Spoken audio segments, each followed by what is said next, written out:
Welcome, my political friends of the interwebs, and do I have fantabulous news for you? That's right. I've got some awesome news for you. Listen, I woke up this morning, put on a pot of coffee, grabbed my first cup, sat down in front of the computer to check the news, because that's usually how I start my day. I kind of peruse the news, and I'll even, you know what, in the spirit of fair play, I actually even go to places like the Huffington Post. HuffPo. Huff poo poo, you know, and I check and see what's going on, and I'll tell you what, I couldn't get away from this story.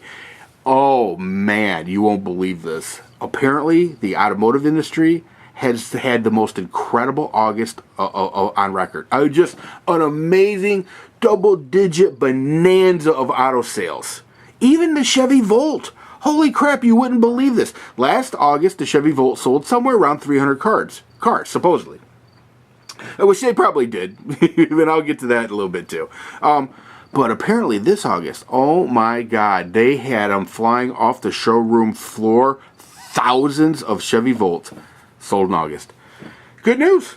Good news. It won't be long before the American taxpayers paid back the money that's owed to them by General Motors, or should I say Government Motors. And Obama can go down in history as the reincarnation of Lee Iacocca. That's right, the legendary Lee Iacocca. Yeah, when I think of Obama, that's exactly who I think of as Lee Iacocca. I mean, literally. Okay, so here's the thing. I'm laughing about this only because it's so absurd. First, I want to say to the left-wing news media out there, you ought to be ashamed of yourselves. You really should. I know you're not. You know, because you've got some agenda, and I don't know what that agenda is. Well, I know the agenda short term is to get Barack Obama reelected, but, you know, I don't know if in your little pea minds you think that by helping him get reelected that we're going to have some kind of a socialist utopia in North America. I really don't know. It baffles me. In fact, to be honest with you, it hurts my head to even wonder why it's a whole nother video for me to do why the left-wing media does what it does. But, you know, when I see the kind of fact-checking that they do, it's disturbing. You know what? Let me give you an example of the kind of fact-checking we can expect from the left-wing media. Especially, you know what? I'll actually stay with an automotive theme. In case you didn't see the speech that Paul Ryan gave at the Republican National Convention, I'll give you a little synopsis real quick. He basically pointed out an auto factory in his home state that Obama had promised that if he got elected, he would save, and it could be there for 100 years. Well, then Obama got elected, and they were now they had been slated to be closed while George Bush was still president, which had really nothing to do with the fact that Obama had went there and promised that if he got elected, that plant would be there another 100 years. So, so you know what? They keep on doing their thing. They're slated to be closed down, but you know what? Obama becomes president, and while he's president, they're still manufacturing trucks at that plant. Literally, they're off the line, brand new vehicles. Okay, for I think the first month and a half that Obama was president. Unfortunately for them, though, he did not have any intentions of keeping that promise. You know, but the fact checkers come out and they say, "Well, Paul Ryan is a liar because they were closed." Well, they weren't closed. The fact is, they were open. The fact is, they were still producing vehicles, almost 2 months into Barack Obama's presidency.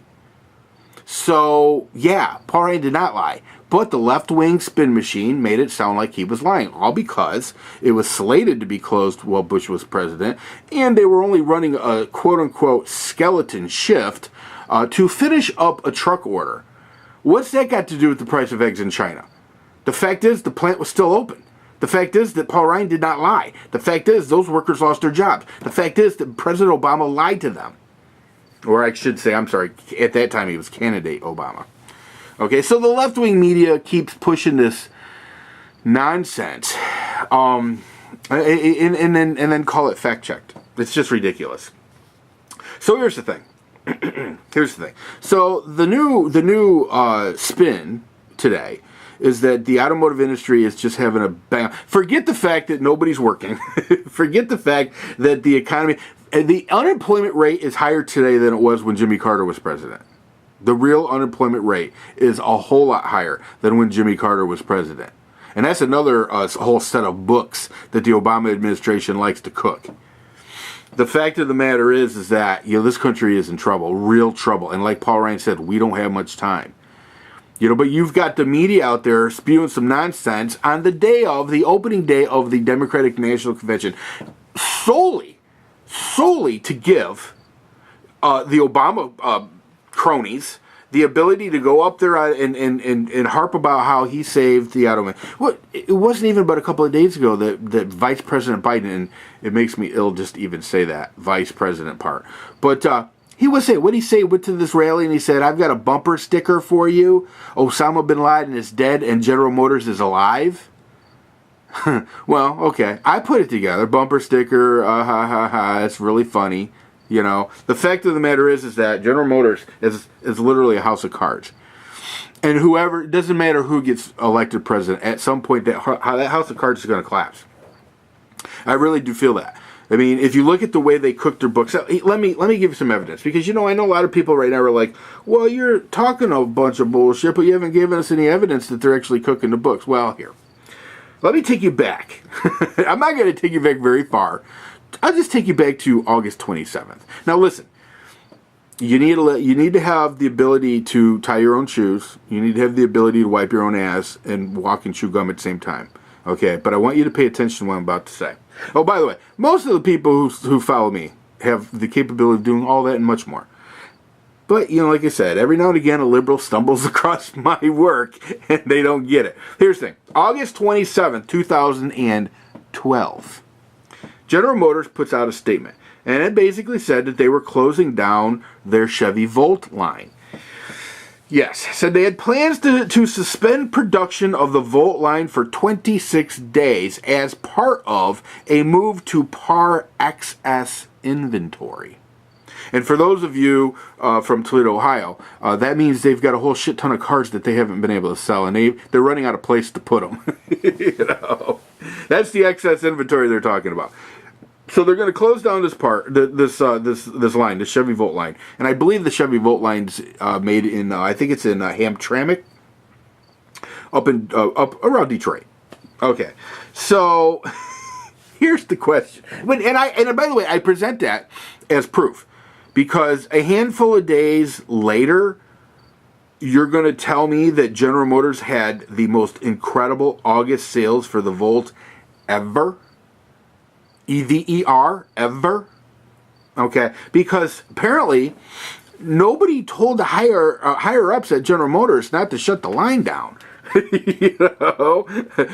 Apparently there was a confusion in the ranks at Government Motors.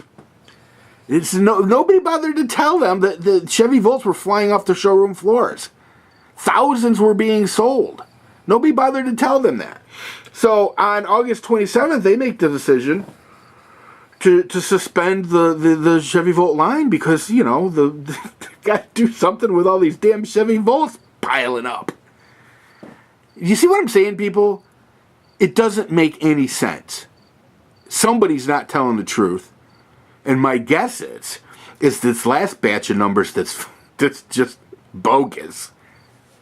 I would say, truthfully, that their August 27 announcement was probably spot on. Well, here's the thing, because you really never know what to believe coming from General Motors or Government Motors. You just don't, or from the Obama administration for that matter. It's very possible that they suspended production because the damn batteries kept blowing up on them. Remember, they had a problem with that. They were just catching on fire. Reminded me of the Pinto of the 70s. So, I mean, who knows? But the truth of the matter is this.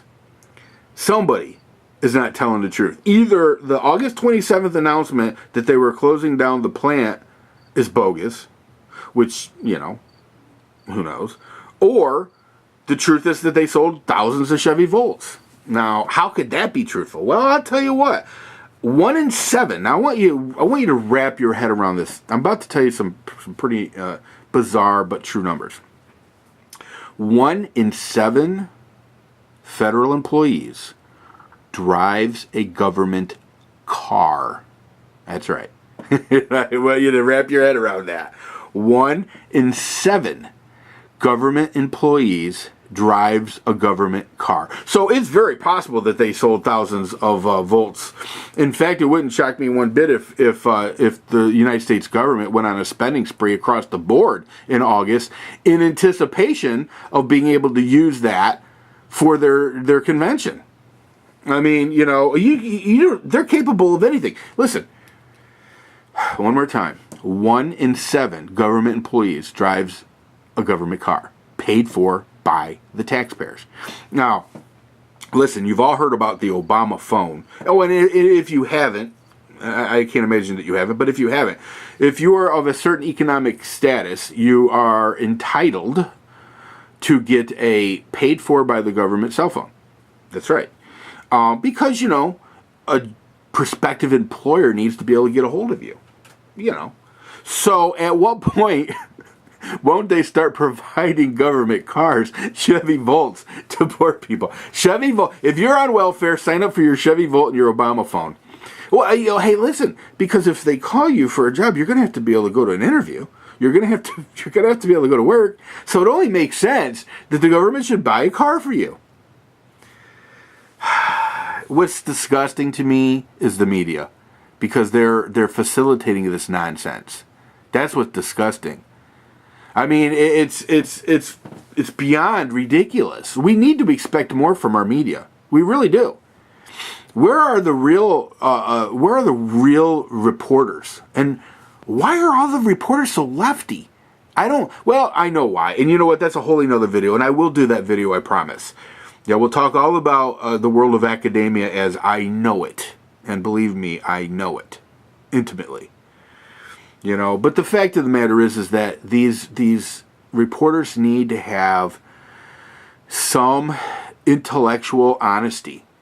Really. That's what needs to happen. Because when General Motors released this report saying that they had the most fantabulous August Chevy Volt sales in the history of the Chevy Volt, where were the reporters saying, how's that possible? Because it was just last week that you told us you were shutting down the line to get rid of excess inventory. Seriously? Where are these reporters? What? Seriously? Where did you go to journalism school at? Because seems to me, if you literally can tie your own shoes and wipe your own ass, you'd be able to ask that question, or it would dawn on you that you should ask that question. So, you know what? The media's given Obama a little something for this 3 days of this 3-day love fest. The otherwise known as the Democratic National Convention, where he's going to go to a football stadium to accept the nomination because he's a rock star. It's like a stadium concert. He's a rock star. I mean, it's just ridiculous. Absolutely ridiculous. So, I mean, yeah, keep cooking the books there, media, but we're on to you. We're on to you. That's a fact. We are on to you. We don't believe this shit that you're spewing anymore. First thing I said, it's funny. In the old days, if I would read a headline like, that I read about the auto industry, it would make me spit my coffee out. Now it makes me smile, and I just keep reading, It's because I know it's all bullshit. It's absolute bullshit. We've got an economy where the unemployment rate is higher than it ever was under Jimmy Carter. I mean, literally, the misery index in this country is off the charts. But everybody with their unemployment checks down in line at General Motors, a General Motors dealership, with the intentions of buying a Chevy Volt. I mean, come on, seriously. It's just, it's sickening to me. It's just, and it's so obvious. It's just so obvious. I'll watch the Democratic National Convention, and I'll watch them harp about how they saved General Motors. Will somebody please dig up Lee Iacocca and put him in charge of GM? He might be able to save it. But I guarantee you this, no matter who becomes president, that General Motors house of cards is going to collapse. Because the government can't keep buying cars. They can't keep cooking the books. Because eventually, and it always does, it comes undone. Anyway, I'm out of time. Everybody take care. See ya!